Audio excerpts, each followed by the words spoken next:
Ladies and gentlemen, may I have your attention, please? The show starts in 3, 2, 1, go. Good morning, CaneSport. It's December 20th, 2021. I'm Gary Ferman, the publisher of CaneSport.com, joined as always by our managing editor, Matt Shodell, as we discuss the news of the day. And Matt, I don't know why we don't do Good Morning CaneSport on Saturday and Sunday. We definitely could have used shows this past weekend. Who needs days off? This is Team No Sleep. There was so much going on in the last couple days since we last did this show. And so I guess, even though we're talking about the news of the day, I think we got to start out by talking about the news of the weekend in general. And two events on Friday, for example, that we can't allow to go unrecognized. The first would be the theft of receiver tight end Jaleel Skinner off of the Alabama commit list into the Miami Hurricane fold. And then the other would be the acquisition of USC transfer defensive end Jacob Lichtenstein, a Broward County product from Cypress Bay High School, who was never recruited by the Miami Hurricanes as a high school player, and now comes back with, I believe, 2 years of eligibility left, a little later in his career, a little bit more physically developed. So I wanted to talk about those two. Let's start with Skinner first. We discussed him on Friday's show and played with the percentages. And I initially said 50-50. I said, I can't do 50-50. And I switched it to 60-40. But yeah, I had a feeling of what might be coming. And Jaleel Skinner flipping from Alabama to Miami, just absolutely massive for Mario Cristobal, massive for the Hurricanes in general. Yeah, I mean, it's a new era for Miami football, honestly, because, well, I mean, look, over the last, 10 years, I don't know, like whenever you talk to sources close to Miami coaches, they're always, they think they're going to get him. Miami thinks they're going to get him. Miami thinks they're going to get him, and they never get him. And so when we kept hearing, like, they're going to get Jaleel, we're like, yeah, they're going to get Jaleel, right. And we knew the dad was obviously messing around. We told you guys that on Good Morning CaneSport. Like, he's a jokester, his phone account, the whole thing, But tell the truth, Matt, you were wiping your butt all weekend. I mean, listen, I love Jaleel's dad. He's hilarious. He's hysterical. But yeah, I mean, Jaleel's dad, he told me, basically Miami coaches they wanted to have the shock value. I mean, Jaleel could have announced it earlier, but I spoke to the dad, and basically, the dad just, they wanted to have this be a big surprise and sort of start the Mario Cristobal era off right. And it did, because this is how many times have we seen it where Miami thinks they're getting a guy like this and it just doesn't happen. Mm-hmm. And it's just refreshing to see after less than 2 weeks on the job, something that I haven't seen happen since I've been here, which is flipping an Alabama commitment at the 11th hour, like you put it in your column. Like, that's staggering without a staff. Yeah, he's got a tight ends coach, but no offensive coordinator. And like, just the fact that at a program that struggled, that Mario Cristobal could do this, it speaks volumes to what he can do with a full year under his belt. I mean, I can't wait to see what the 2023 class is going to look like. That class has more talent locally than the 2022 class, and he hasn't even gotten started. He's just handing out offers out of state right now to top 4 and 5 star kids. Like, wait till he starts hammering on the local kids for this next class. I mean, it's going to be off the chain, man. It's going to be crazy. Yeah, it really is. And so obviously, that was a great finale to the early signing period. And for those of you that don't know about Jaleel Skinner, he's a big tight end. He can flex out as a receiver. Should be a huge weapon in the passing game, especially with a quarterback like Tyler Van Dyke. They'll have to figure out how to use him. I mean, you still have Will Mallory coming back. You still have Arroyo coming back, both who are established big tight end pass catchers. But they'll find a role for Jaleel Skinner. He will make an impact on this next season. There's no doubt in my mind about that. So just an exciting pickup for the Miami offense. Now, I mentioned Jacob Lichtenstein, and I think he's an exciting pickup for the Miami defense, Matt, because look, I mean, we could talk about the excitement of new coaches, new coordinators, new position coaches, all we want, okay? The bottom line is the roster, okay? And we know there's holes on the roster. We know this defensive line is not deep enough and possibly not good enough. I mean, it's relatively average. There's no established pass rusher coming back on the defensive line. No established run stopper, really. John Ford gone, Nesta Silvera gone. They need help up the middle, Matt. And to me, this Jacob Lichtenstein kid can help provide that. Obviously, he doesn't have to necessarily even be a starter. He can bounce between end and tackle, whatever. But this is a big physical kid who has experience in college football, and that should help the Miami Hurricanes defense next season for sure. Yeah, I mean, I don't want people thinking this is the next Jalen Phillips, though. Like, this is a role player. This is a guy who will, fill in as a rotation guy at tackle and end. He's not going to be your star who gets 10 sacks. He's just a hard worker. He's a good locker room guy, great character guy. And you don't say no to him because of that. And he's a hard worker. He helps set the tone in the room, an older guy. That's really why you take him, because you also don't know what you're going to get in February. You don't know what else is going to come on the transfer portal market. You got to take what you can get now. He's going to help you in some capacity. And that's what they got. Like, he's not a guy who overly excites me, but he's a guy that is good to have. Yeah, he'll give you 30, 40 plays a game, maybe more. There's certainly not a lot of negatives there. I mean, you've got Leonard Taylor coming back. You got Harrison Hunt coming back. To me, this guy could be the number 3 guy, and also have the capability in rundown situations of helping at defensive end where they're not particularly great right now as well. I mean, you got Nigel Kelly coming in. Great. He's a true freshman. I mean, how much can you expect to get out of Nigel Kelly next season? I mean, realistically, not a ton. Hopefully, I disagree. Exceeds. I haven't seen a kid this college ready coming out of high school to Miami in years. I can't remember the last time, honestly. We'll see. We thought Leonard Taylor was college ready too. I never thought that. But most people did. Most people thought Leonard Taylor. Come on, Leonard Taylor and defensive tackle. I kept telling people he's too light. He's got to learn stuff. Like, that defensive tackle is a totally different position to me than defensive end. Like, we've seen defensive ends come in just even as third down guys that get close to 10 sacks in a season. Like, and this is a kid who can set the edge. Like, he's got the weight and the strength to do it. And he's going to, he's going to be a monster, this kid. This is not a kid that I think is going to sit on the bench in year one. I think he's going to start in year one because they have nothing. I didn't say he'd sit on the bench. No, but I think he's going to start is what I'm saying.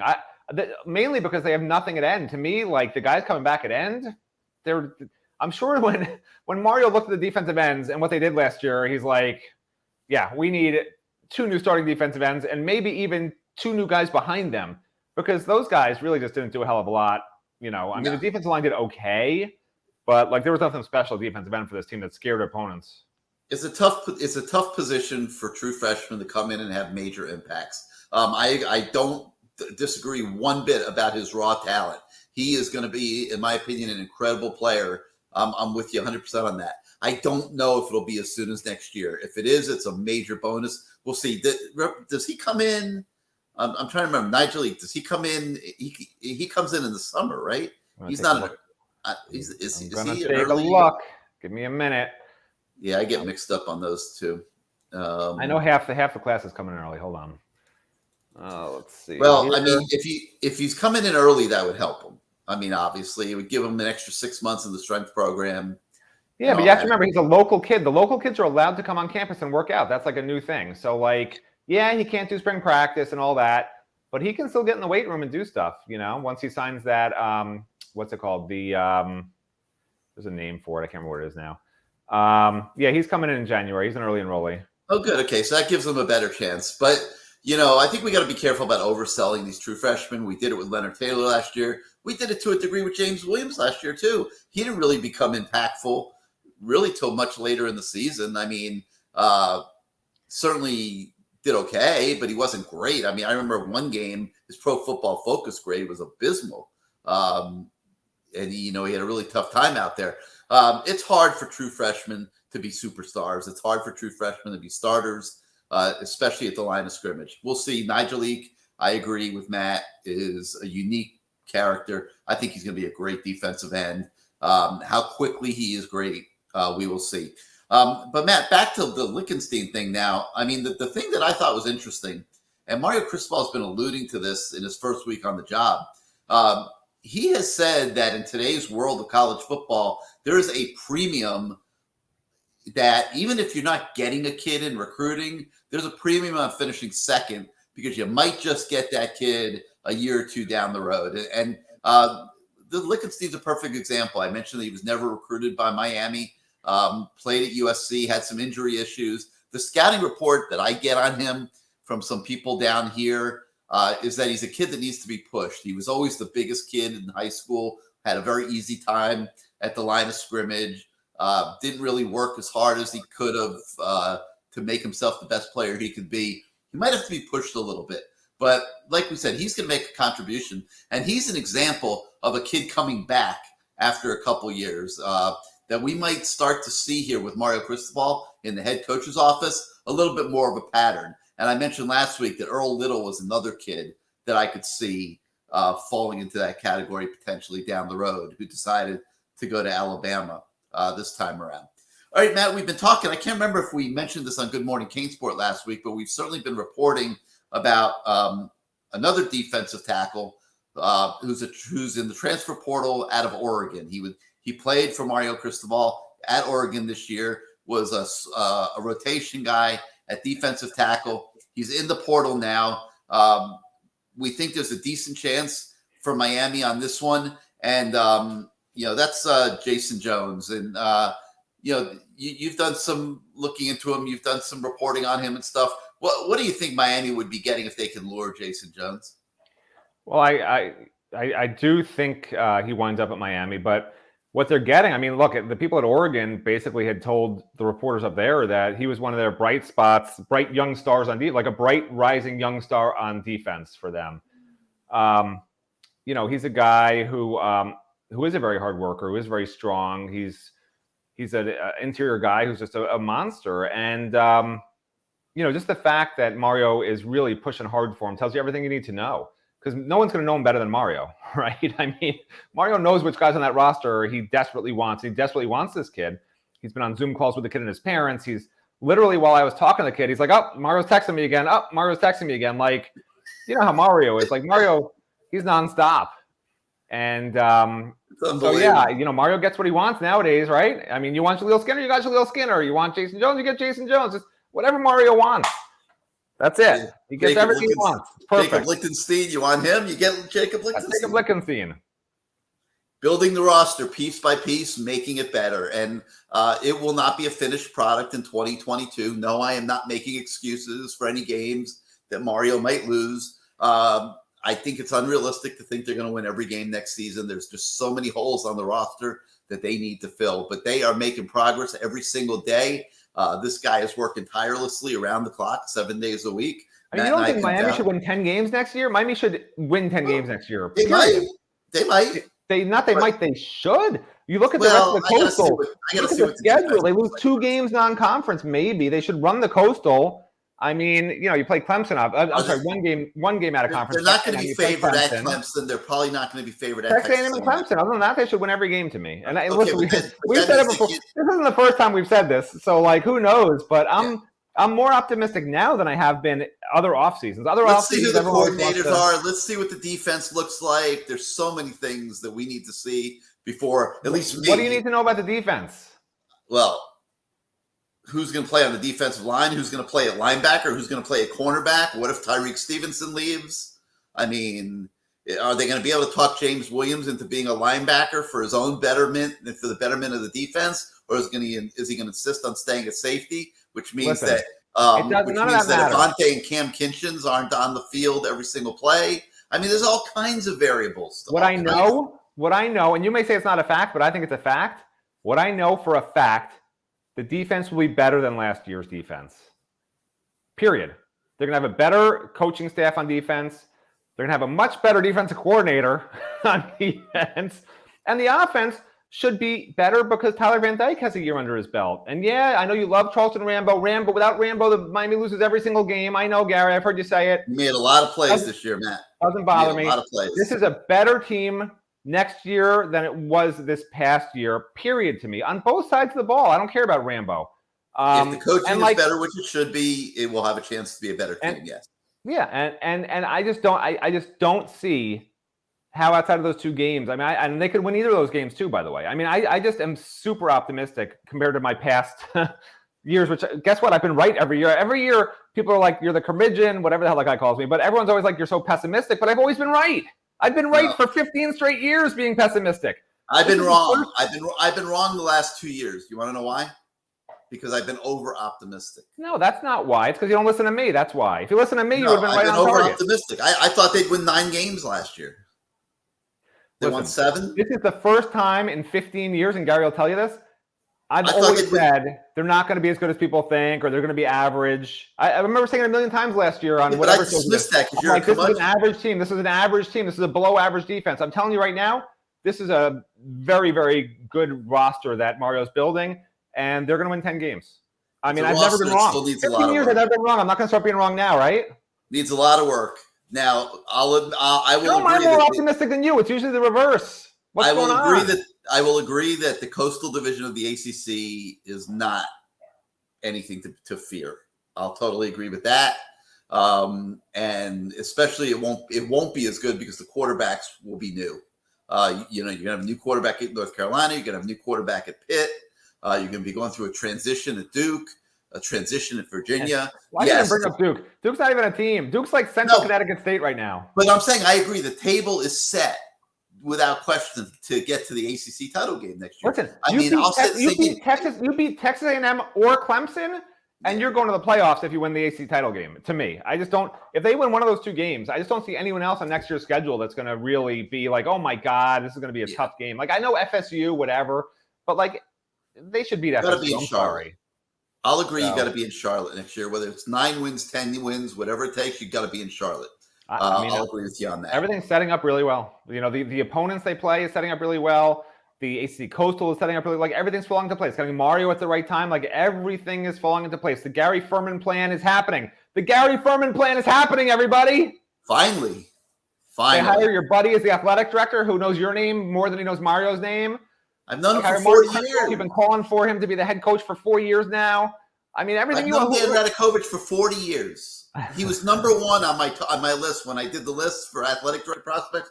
He was number 1, and I said he should be the unquestioned.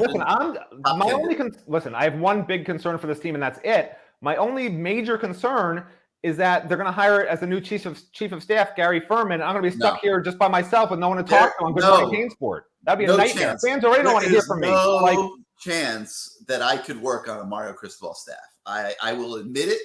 I have no problem admitting it. There's no chance that. I mean, it's off the chain. I mean, like I've never seen anybody work like Mario. I mean, we're covering it now, and we never have 5 seconds off. Like you never know when there's going to be a transfer coming. You never know when there's going to be a new offer out.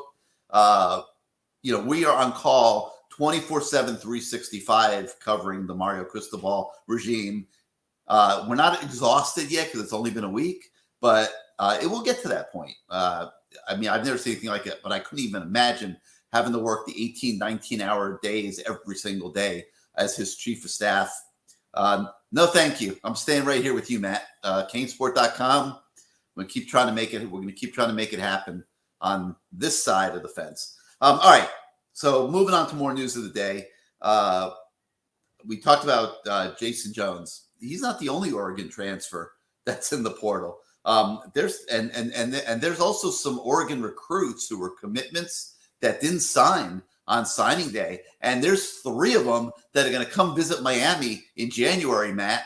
And I know who my money's on, in terms of landing those guys. And, I'm talking about offensive lineman Dave Iuli from the state of Washington, Jaleel Florence, and the third is I can't read my writing here.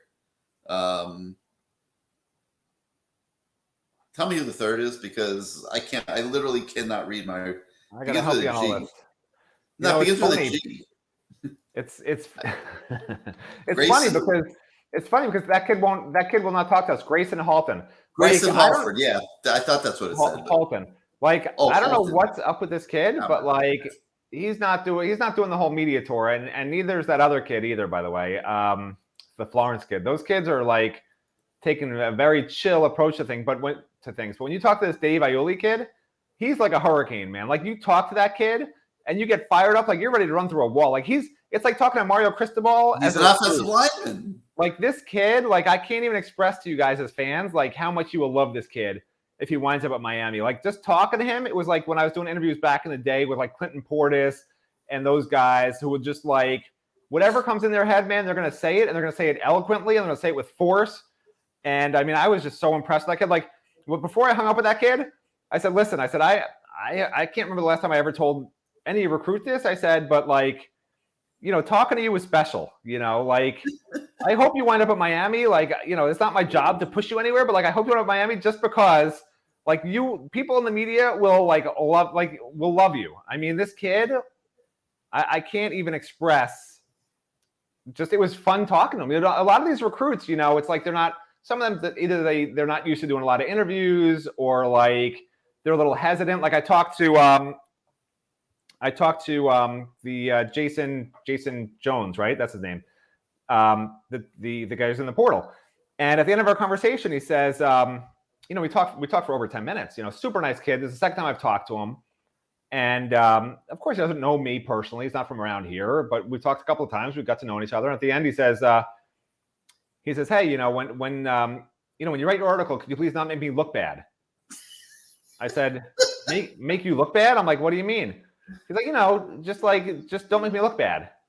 I said, listen, I don't know what's happened to you like in the past, like what sort of flashbacks you're having, but like our job at CaneSport is like, we report what you tell us.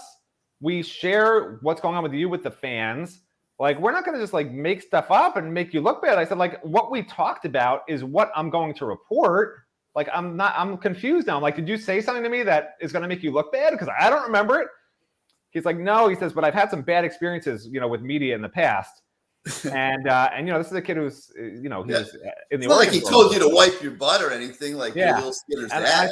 I said, listen, to me, if I made something up or made you look bad somehow, like, A, if I did that, would you ever talk to me again? How would that help me as a reporter? B, why would I do that? It's not true. Like, you didn't say anything that would make you look bad. Like, I couldn't comprehend what he was telling me. I'm like, am I missing something where I'm supposed to read between the lines? Is this like some coded message? Like, don't make me look bad actually means like, I'm signing with Miami tomorrow. Like, I don't know what that means. Like, don't make me. It's the first time anyone's ever said to me, "Don't make me look bad." I mean, usually you do your interview and really nice talking to you, and you hang up. Like, I was about to hang up. He's like, "Don't make me look bad, okay?" Unbelievable. They're also in more news. There were several offers that went out over the weekend. Oh my God. A flurry of them, really, including a couple of pretty highly regarded quarterbacks. So we're starting to whittle away at those on CaneSport.com. You got a couple stories to dig into there. And also, I wrote a little bit this morning about Mario Cristobal's long road to the U, or back to the U. It started 21 years ago when he left for the first time. He was a GA under Butch Davis. And he left to go to Rutgers and work on the staff of Greg Schiano. And I remember that day like it was yesterday, because I was there when he left the building. And I remember him saying that I will be back one day to be the head coach of Miami. Like, that was his ultimate dream. It took 21 years. Now he's in that office. And so I write a little bit about that this morning as well. So a lot for you to dig your teeth into. I promise you there will be more today. I guarantee you. We're hoping at some point this week to get some access to the players. They're only going to be in town for a few more days before they head out to beautiful El Paso, Texas for New Year's week. They'll play December 31st against Washington State in the Tony the Tiger Sun Bowl. Okay. I didn't. Do they still make Frosted Flakes? I didn't even know they still made Frosted Flakes, man. I haven't had Frosted Flakes since I was like a little kid. Have you? Do you eat Frosted Flakes? I mean, I'm at the age where it's like I eat oatmeal. You know, I don't. You know, you don't want to eat anything that has any crunch to it anymore in case your teeth start falling out. So I'm going with like oatmeal and like just anything soft. You know, that's all I eat. I'm not bothering with the Frosted Flakes. Listen, when I was a kid, my parents wouldn't let me eat anything sweet. Like, you know, you have to sort of smuggle it into the house somehow and like hide it, you know. And if my dad found it, he would eat it. And he would hide. Listen, not that people care about this, but my father would actually. Your mom's watching. You know your mom's watching. Be careful. My dad doesn't. My dad knows better than to watch. So my father, you know, he would buy sweet stuff, but they didn't want us. You know, I had a brother. They didn't want us eating sweet stuff because, you know, we're supposed to eat our green beans, and you know how it is when you're kids. So he would hide his own stash. Turn into a gremlin or something. Yeah. God forbid you stash of like cookies and candy all around the house. And like one day I like found a whole pile of it and I just ate it, you know, and he got so pissed that he took me to the kitchen counter. He went to his stash from every hiding place. He piled it all up right on the counter in front of me. And he said, eat all of that and you can't get up until you're done with it. You know, he figured I'd just get sick from eating all the candy and stuff on the counter, but I ate it all and I said, thanks. And I went back to my room, you know, and that's why I still eat my wife's banana bread, which is amazing, by the way. And I used to eat a box of Entenmann's cookies for breakfast every day. That was my breakfast when I got out of the you have to eat your green beans phase, you know. That's the problem, parents, by the way. For those of you that are young parents, you rebel. Don't make your kids eat only healthy food, because then when they get to college or they're in high school and they're waking up before you are, rebel. Yeah. I would heat up a box of Entenmann's cookies every day for 25 seconds in the microwave and eat the whole box of cookies with a glass of milk. That was my breakfast for years. And that's why I eat only soft foods now, because my teeth are definitely going to fall out. Yeah, my wife's parents used to do the same thing when she was young, and now there's desserts like all over the house, like everywhere you look, in the freezer, in the refrigerator, in the pantry. Doesn't matter. There's cookies and candy and all kinds of stuff. I mean, when I first met my wife, she didn't understand. She says, you eat cookies and cake for breakfast? Yeah. I'm like, yeah. She's like, those aren't breakfast foods. I said, they're breakfast foods to me. Like, who tells you what's a breakfast food and what's not? I mean, a donut and a cake or cookies aren't that far off from each other, right? And people eat donuts for breakfast. All right, well, there will be more news, I'm sure, as the day goes on. And the Canes will be going to the Tony the Tiger Sun Bowl to play Washington State. So hopefully we'll start giving you some previews and coverage of that this week, as we'll dive into that a little bit. I'm sure that the Canes are going to have the Mario Cristobal Oregon Washington State scouting report to start game planning with this week. So we'll hopefully find out a little bit more about what's in that. But for now, that's going to do it for today on Good Morning CaneSport. For Matt Shodell, I'm Gary Ferman. We hope everybody has the greatest day in the world, and we'll see you all, I guess, tomorrow morning. Have a great day.